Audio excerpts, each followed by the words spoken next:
Assalamualaikum warahmatullahi wabarakatuh. Good morning, my students. How are you today? I hope all of you in good condition and happy situation. Untuk pagi hari ini, pelajaran tematik kita sudah sampai pada tema 1, subtema 4, pembelajaran yang kedua. Materi kita di pembelajaran yang kedua ini adalah pertumbuhan dan perkembangbiakan tumbuhan. Sebelum kita mulai materinya, alangkah baiknya kita berdoa terlebih dahulu ya. Berdoa dimulai.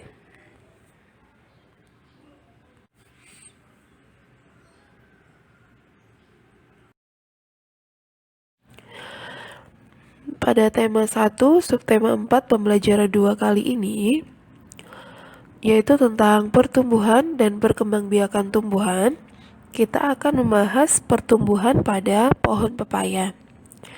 Materi ini bisa kalian baca di buku kalian, yaitu di halaman 102.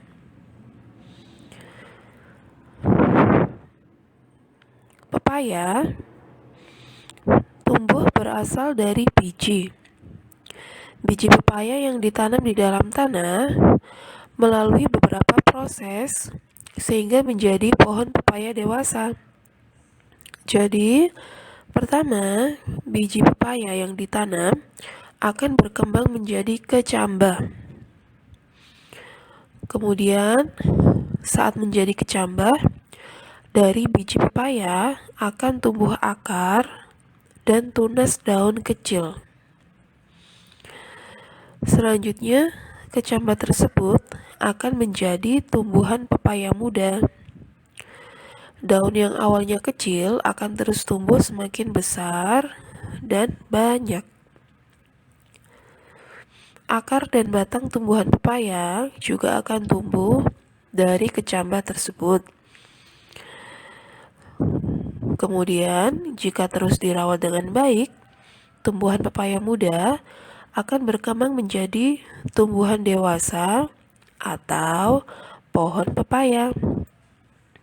Setelah tumbuh dewasa, barulah pohon pepaya dapat menghasilkan buah pepaya lagi.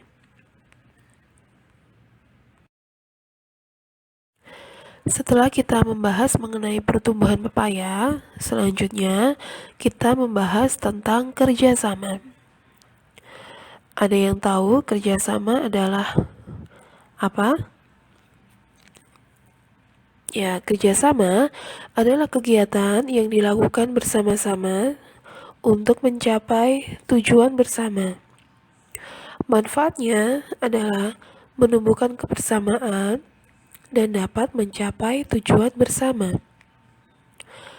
Contoh kegiatan yang sering kita lakukan yang membutuhkan kerjasama adalah misalnya dalam permainan sepak bola, permainan tarik tambang, permainan gobak sodor, dan yang lain sebagainya.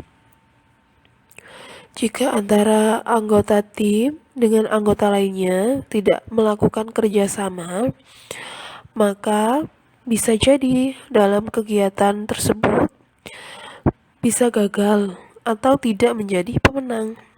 Maka, jika ingin menjadi pemenang, antara anggota tim satu dengan yang lainnya harus melakukan kerjasama.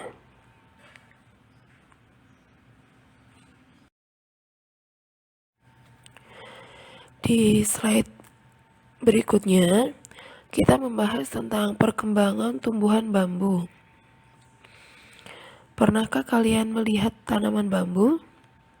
Pasti pernah ya. Ada yang tahu bagaimana cara tumbuhan bambu itu tumbuh dan berkembang? Baik, akan teacher jelaskan. Tumbuhan bambu itu berkembang biak dengan tunas. Kemudian, tunas bambu tersebut tumbuhnya dari batang bambu yang ada di dalam tanah. Setelah tunas muda menjadi tumbuhan baru, kemudian muncullah rumpun dan bambu, tanaman bambu menjadi bambu dewasa. Setelah tumbuhan bambu menjadi bambu dewasa, maka bisa kita manfaatkan untuk berbagai macam hal. Ada yang tahu manfaat bambu ini? Tentunya manfaat dari tanaman bambu ini banyak sekali. Tunasnya yang muda, itu kita bisa jadikan bahan makanan. Kemudian batang bambu yang sudah dewasa, bisa kita manfaatkan untuk membuat berbagai macam jenis. Misalnya,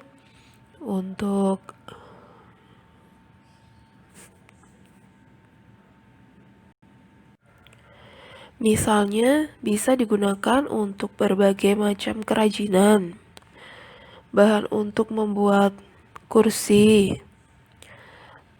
meja, dan lain sebagainya. Sampai di sini bisa difahami ya materi kita kali ini. Semoga bermanfaat. Untuk selanjutnya, kalian bisa mengerjakan tugas di halaman 103 dan 105 dari materi yang sudah teacher sampaikan. Teacher harap yang teacher sampaikan bisa memberikan manfaat. Teacher akhiri. Wassalamualaikum warahmatullahi wabarakatuh.